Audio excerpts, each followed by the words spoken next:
Thanks so much for joining us today on Feelin' Good, sponsored by Warren County Community Services.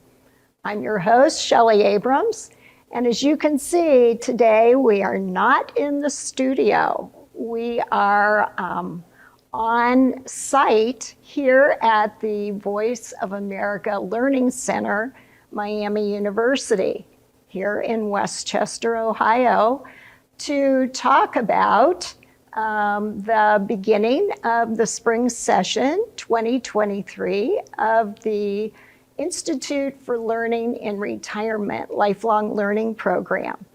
And here today, two guests that I think that you'll enjoy listening to because they're very involved with Miami. Certainly, Judy Mackey to my left, who is the ILR program manager for Miami.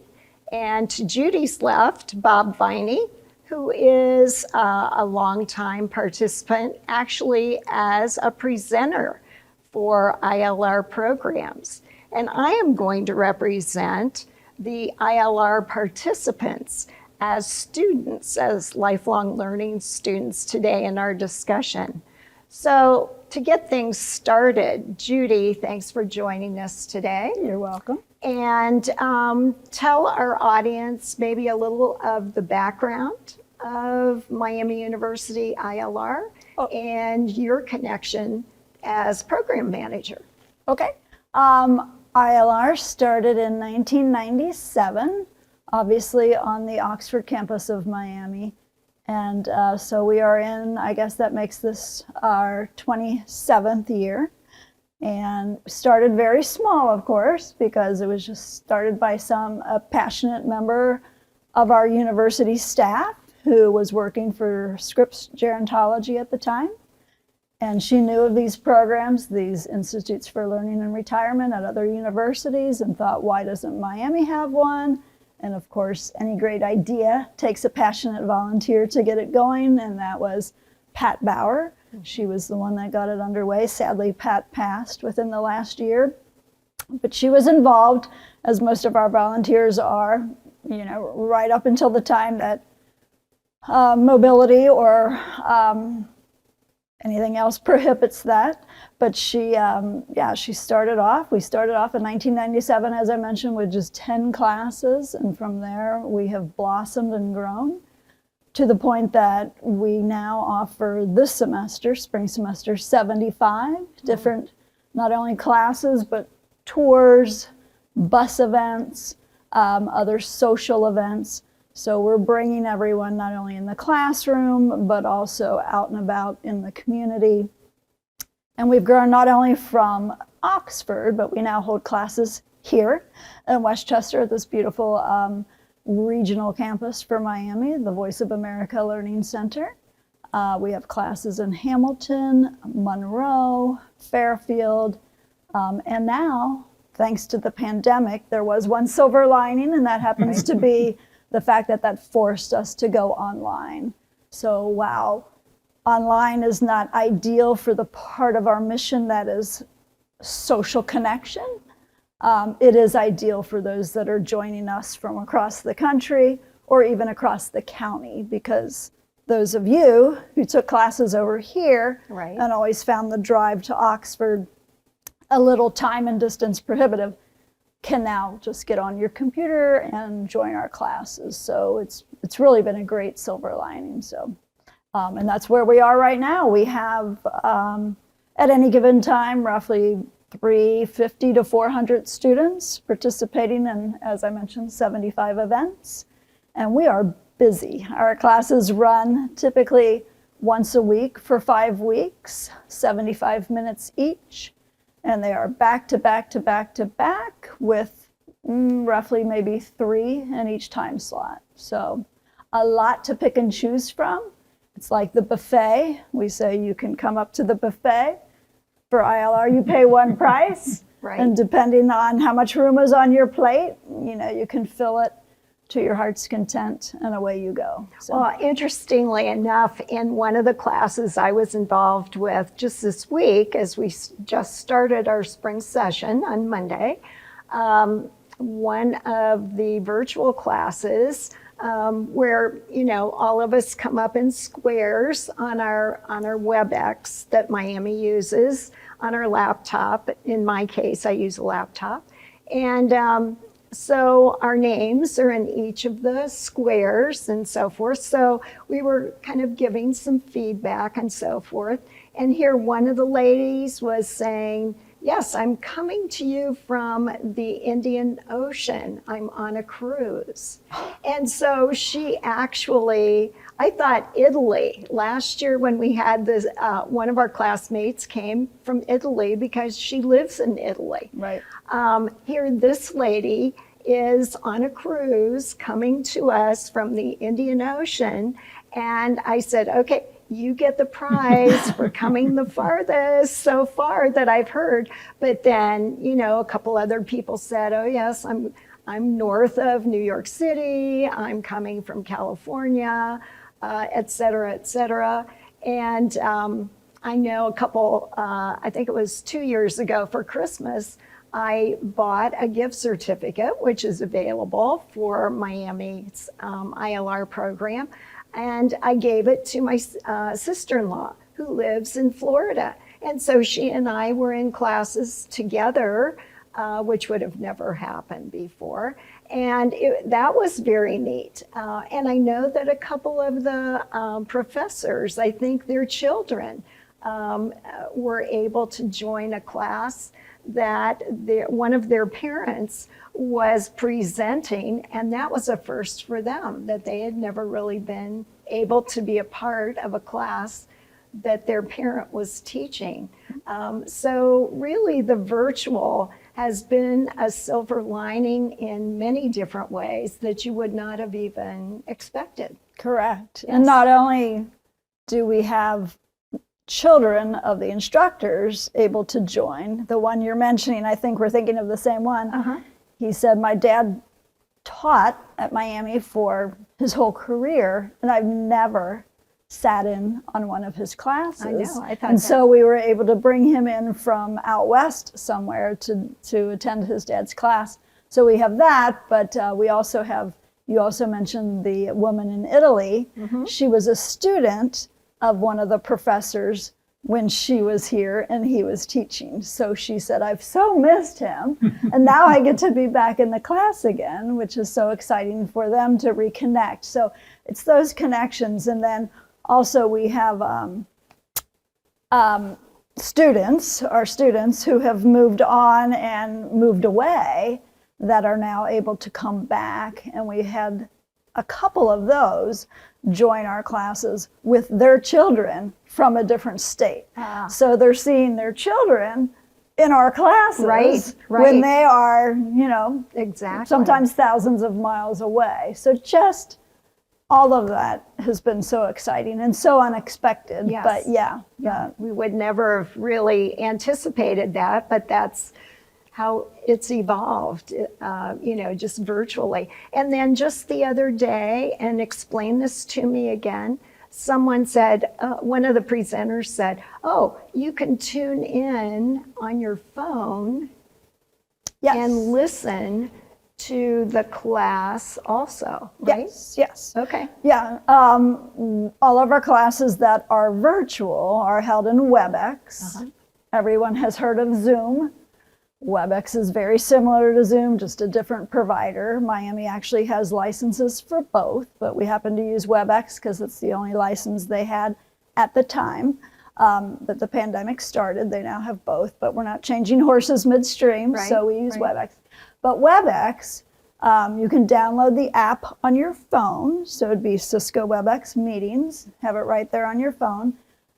Or you would have to do the same thing if you were on an iPad, you have to get the app. Otherwise, we send you the link if you're on your computer, and you just open your email or click on your link or your student schedule that we provide you with.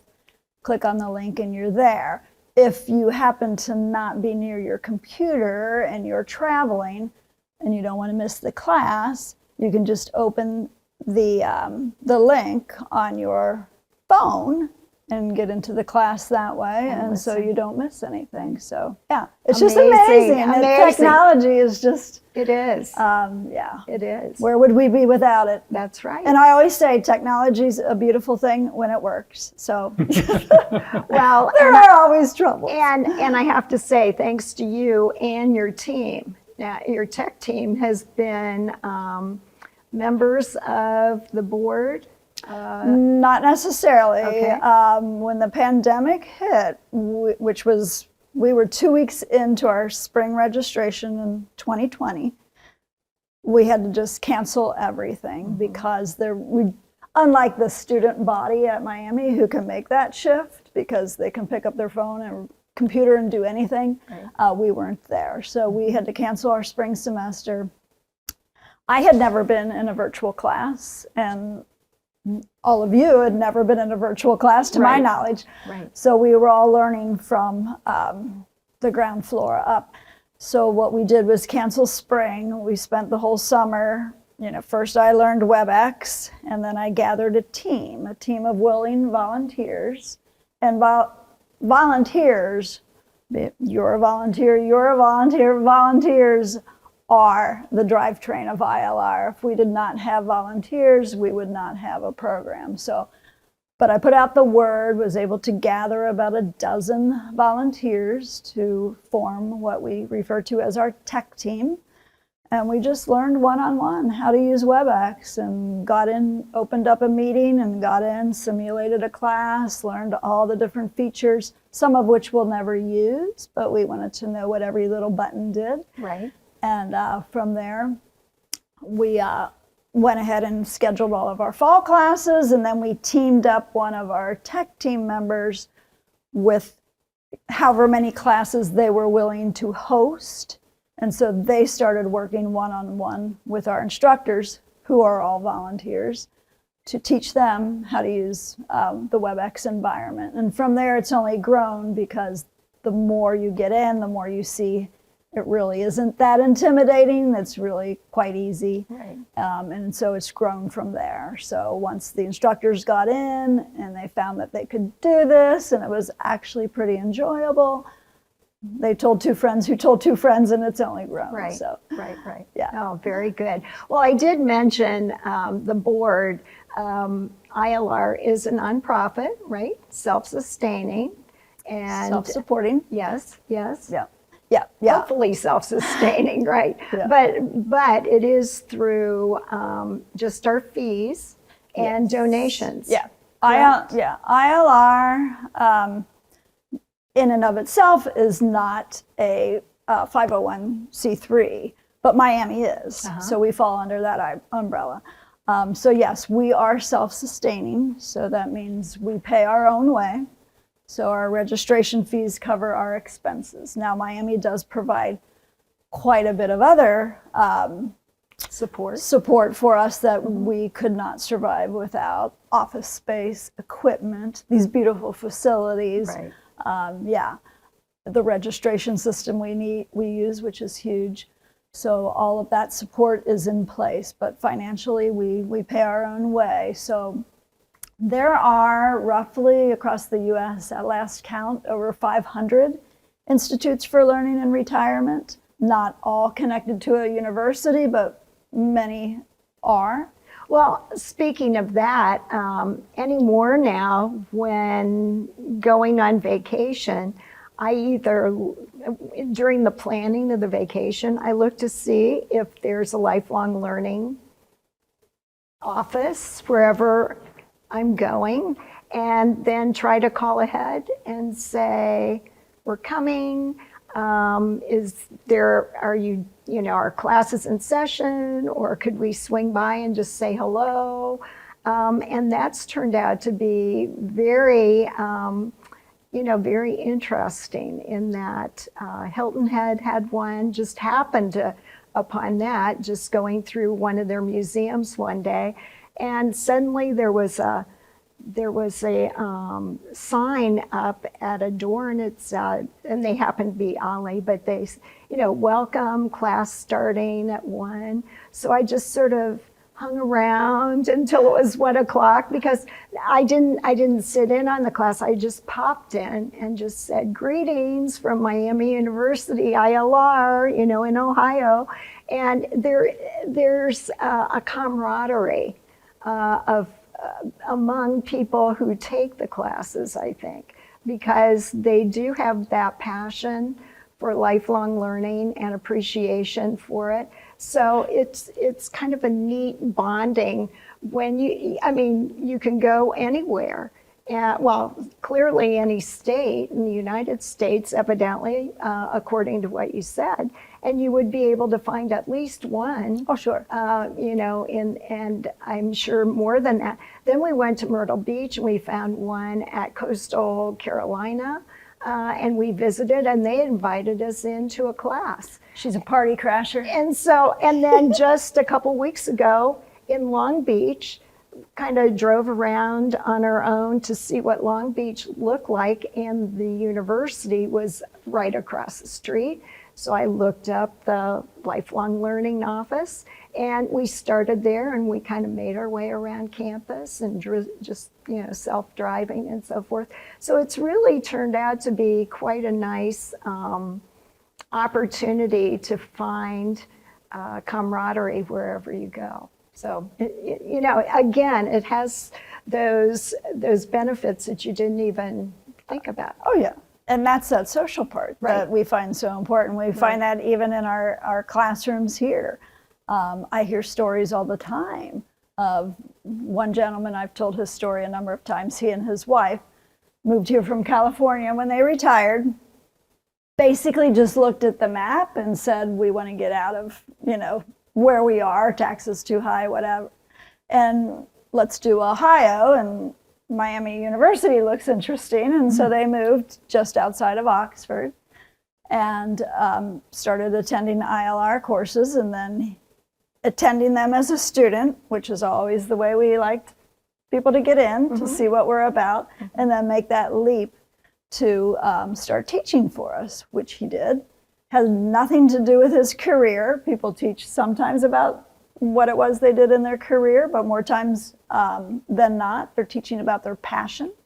So you may have been an engineer who all of your life has had a passion for lighthouses, and you've gone to every one, on the East Coast, and you can tell us all about them, and on and on.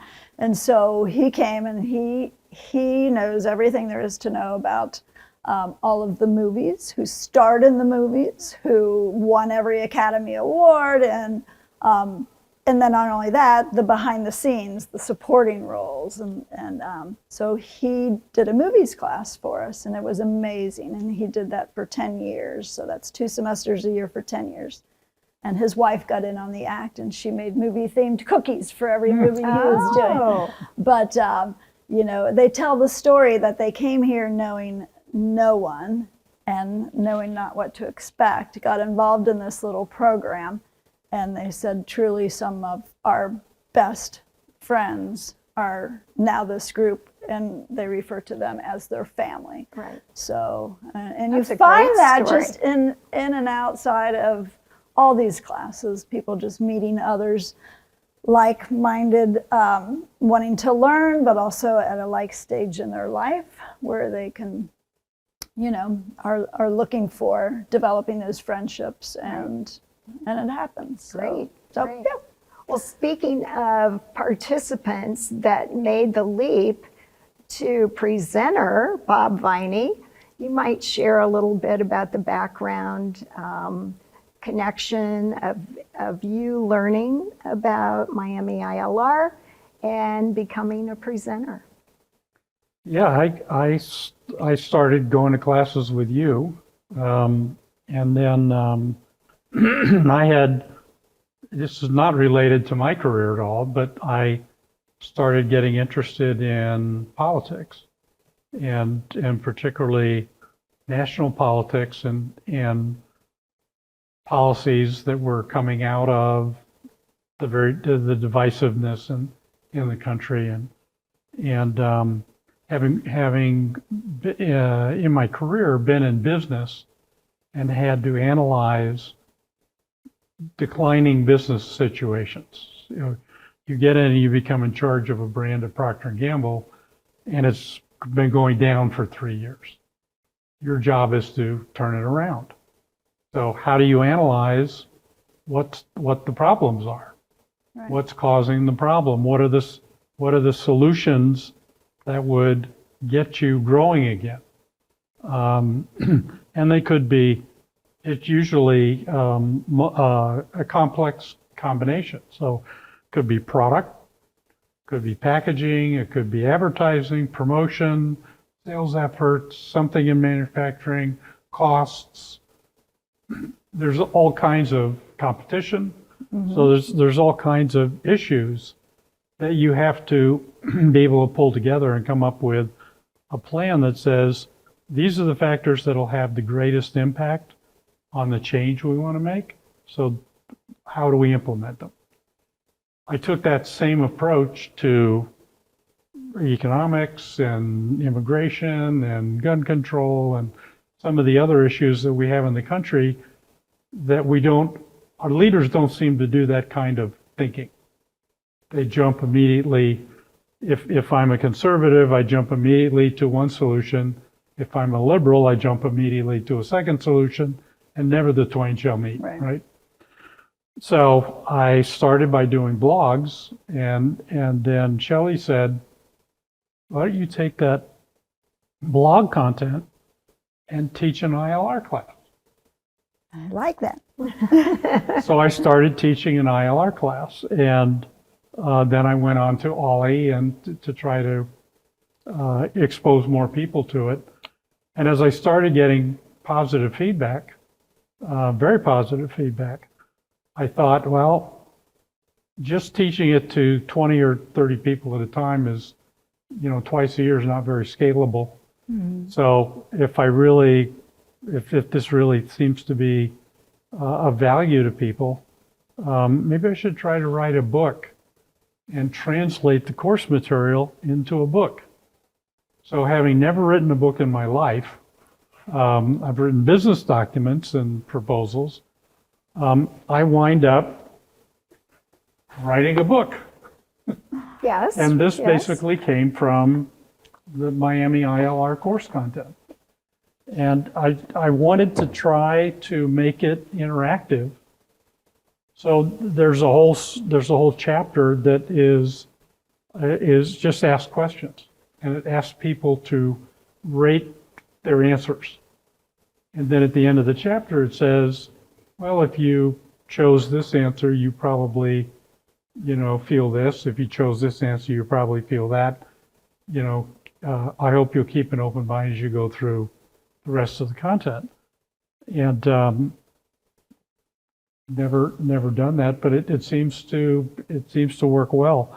I did have a couple of people I asked to review the manuscript, and one of the common comments I got was, your language is too soft. You should really be saying, this is what you need to do, and advocating. And I do some of that, but I found as a instructor that the best way to try to persuade somebody or to try to influence somebody's thinking is not by making great statements. It's by asking great questions. It's by getting them to think on their own. Maybe I haven't thought about this the right way, or I'd never thought about that perspective. That's when, you have a chance of getting people to come to a different point of view. So all that's been part of my ILR experience. And I don't know how many of our instructors write a book as a result of teaching their class, but I know a lot of our instructors have written books and then come and teach our class. So you're the unique one there. Right. This year, I've actually changed the course, because obviously the course I took about the blogs to build the content was one direction. But now that the book is out there and there are solutions, I am teaching just the solutions. Gotcha. Because I think that's the most valuable part of what I developed over the years. that I was doing this, you hear so much about the problems. Almost all the newscasts, almost all the books that have been written in the last 5 years or 6 years about politics are all about the problem. Right. And the first time I was teaching solutions, I had people come up and say, thank you for giving me hope that there's a way out of this, that we don't have to, the situation we're in does not have to be the one that persists. Right. And there is a way. I, as a person, have some power here. I have some ability to influence it. So that's been the reward for me. And I'm sure it's rewarding getting that feedback Right. from them, knowing Right. you're having that impact and you're making that difference. So And you have traveled to different locations, right? Yeah, I think I've been to almost every ILR location over the past 4 years. I've also done a virtual class during the pandemic. I find this topic really is the classes are richer where people can interact. And interaction over 30 people in an online session is pretty difficult. right. You know, it's more suited to, I'm just going to go on and watch and listen. So this year I decided just to ask to do a virtual class. I mean a in-person class. Sure. Right. And And we do have hybrid classes as well. So yesterday I was in a class where the presenter was over in one of the buildings at Miami and had his class, there, and then we were online, at our homes or wherever we were watching from, and I know it's a little challenging at times to make that adjustment, especially for the presenters, but it seems to have worked well enough that people are still, Signing up very for it. enthused about it and so forth. Did I hear you say you got a standing ovation at the end of your class yesterday? partially standing. Some people were standing, some were sitting, Oh, but yes, nice. Okay, but still, applause. I think just the idea of the solutions, the discussion of solutions is like they said, refreshing and hopeful. Well, the other thing that I've taught is about hydrogen, green hydrogen production and fuel cells, and how that could change transportation and energy in the future. And I learned that because I'm on the leadership council of a company that makes hydrogen refueling stations in Dayton. So I took that knowledge and presented a class as well. And I guess that's what I would say to people who are watching who, as you say, have a passion. Doesn't have to be a career, Sure. but it could be something they're involved in where they're learning, they're working in some area that's new to them. As you said, it's the volunteer presenters that make the program work, Right. right? There's 75 classes. So there's probably 65 people who have volunteered to teach and share something about what they've learned, what they do, what they're passionate about, what their hobby is, with other people. And quite a bit more, actually, because a lot of our classes are a lecture series. So we have an independent lecture every week.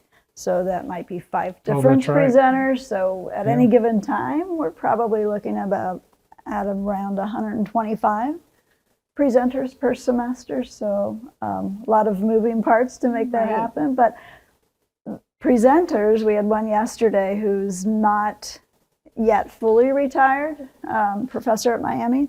So he's in the retire rehire program. So he's come back. He's teaching one course right now.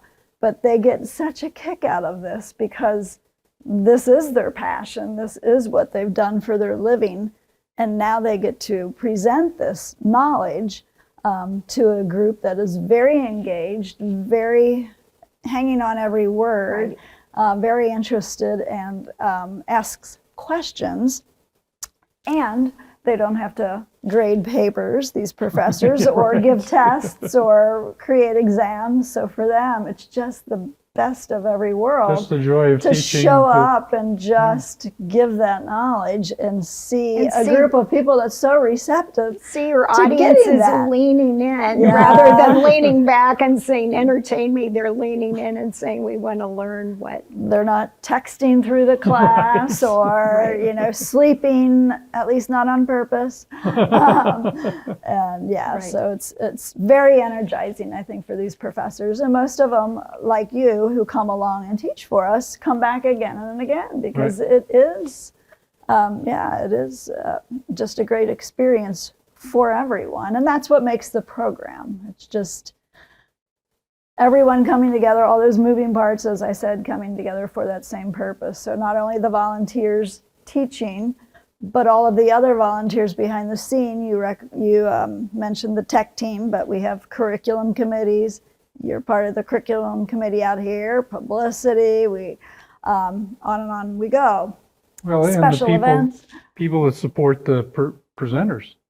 Yes. Paul Allen is the behind-the-scenes person. Those tech team for members, me. those liaisons, that, Right. yeah. So when you add all of those together at any given time, we easily have 150 or more volunteers just going at it. So, and that's what it takes when you're self-supporting, because, you know, myself as program manager, I now have a part-time assistant, Rowan Creech, who I'm thankful to have her, but it's just the two of us. And we could not do this without this great volunteer support. So, and again, it's purposeful. You're coming out in your retirement and getting involved, as are you, as are students who are coming to learn. And it's just a wonderful, wonderful program. Well, I know Marlene Essick was the reason I even knew about Miami ILR initially, because she's a retired Lakota school district teacher, and she had become involved because her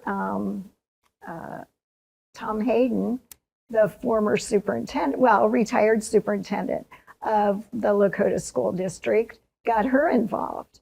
And I know yesterday during one of the series she's been involved with, they were comparing notes, and they were saying that 2011 was when Tom first engaged with Marlene as far as getting involved with the VOA Learning Center.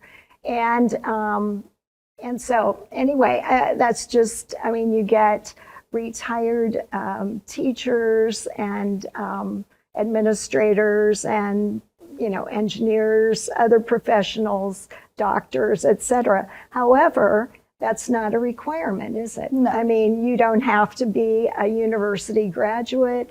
You don't have to have a degree in anything to sign up. And there are no tests, and there is really relatively no homework, with the exception of, I'm in a couple classes now where we're reading a book. And we're rereading a book that many of us read years ago. And I heard just yesterday in the class, several people said, I am so happy that you are asking us to read a few chapters in preparation for a class, because it's getting me to read again, you know, to read a book again. And so that was interesting, just to listen to. I give homework. Oh, You do? Yes, Okay. I ask people to read the Declaration of Independence and the Constitution. If Okay. we're going to talk about government, that's right. you know, you should have current awareness of what those documents say. And I had about 20 people in the class, and one of the background questions I ask is, how many people, you know, beyond what I asked you to do, how many people had read these documents this year? 1 or 2? How many in the last 5 years? 2 or 3? 10 years, another couple. Never. 5 or 6 people had never read them. Wow. And so, yeah, I asked people to read it because we're gonna talk about, are we living, are we governing the way our founders intended us to govern? And if not, again, how do we improve? So I don't want them just to listen to my interpretation Sure. of the document. I want them to experience a discussion and participate in a discussion about the document. And there again, it's a motivation for them, to do that. If do if they something. weren't in that class, I'm sure they would never pick up, say, Right. where's our copy of the Constitution? I'm going to read that. But it does make you more aware of the topics being discussed. I've Googled and done more research on a variety of different topics that I've listened to discussion and so forth. And it is a motivator for you to learn more. And I have always said this, that I have made lifelong friends through this Through participation in lifelong learning. Lifelong friends through lifelong learning. Because, again, it's a bond that, you learn from each other. And there have been different opportunities where we've just chatted among ourselves when there's been a little break in the class, or a couple of times we've gone around the class, and a class I was in yesterday, we got a chance to kind of introduce ourselves and say where we're from and how we, happened to sign up for this class. And it's amazing, like you're saying, the connections that you never thought you would make, because you would have never known these people, or you would have never had the opportunity to really speak with them. So again, more and more benefits that are kind of unexpected. So we're saying Institute of Learning and Retirement. Is there an age requirement that you must be over this age in order to sign up? Or is it more your time availability, so that most people are retired that sign up for classes? There's not a requirement. We do call it the Institute for Learning and Retirement, but you're not required to even be retired or in retirement or considering retirement. No prerequisites necessary, just, the passion for learning and wanting to discover. We always say, you never know what you don't know, and so, for instance, these lecture series I mentioned, there are 5 independent lectures, and people might pick through and decide they want to take 1 or 2, but we always encourage them, come to all 5. You don't know what you don't know until you come and you find out. And we always hear from people like, I would have never signed up for that, but it was just incredible, and I'm so glad I came. So we feel that that's the case with all of our classes. And so, yes, but no age requirement, just the passion for learning, and hopefully then contributing what you know. I often hear from our instructors, they said, not only was that a lot of fun, but they say, I think I learned more in this, I think I learned more in this class from my students than they probably learned from me today. That is a very, involved group. They are very much up on current events, and they all bring these great experiences to the classroom that they share with each other, which makes for great dialogue and conversation, and everybody learns from each other. So you're not always learning from the instructor only, you're learning from that body of experience that's, around you in that room. And there are field trips. And there are field trips. Yes. Yes, we call them special events. We have one coming up this spring down to Georgetown, Kentucky. So we will be visiting the Toyota manufacturing. They have a great tour down there. We've been to Honda before. Now we'll see their competitor down in Georgetown, Toyota. But they put everyone on a tram, and that runs around the whole plant. So you can see everything from where the rolls of the metal come in to where it's formed into the body, to the paint shop, to the handles being put on, and the mirrors, and then the little test driving. And so it's very exciting. So we'll go to Toyota. So we always have a tour in the morning on our bus trips, and then a lunch midday where everybody can relax and visit and get to know one another a little more. And then we follow that up with a tour somewhere else in the afternoon. And for the Georgetown tour, we'll be visiting a Ward Hall, so a mansion down there. So yeah, the special events are always very popular. We also have self-drive tours where we are not putting you on a bus, you are getting yourself there. Tomorrow we'll be going to the Rumpke Recycling Center down on, is it Spring Grove? Down in that area, and seeing just where all of our recyclables go, and we call it trash talk. But it's very interesting to find out what happens to your trash. We've gone to the Rumpke landfill before, now we'll see the other side of it. But all kinds of places around town. There's so much in our backyard, and that we just have yet to discover. And by doing these self-drive tours, that's how we introduce it to our community.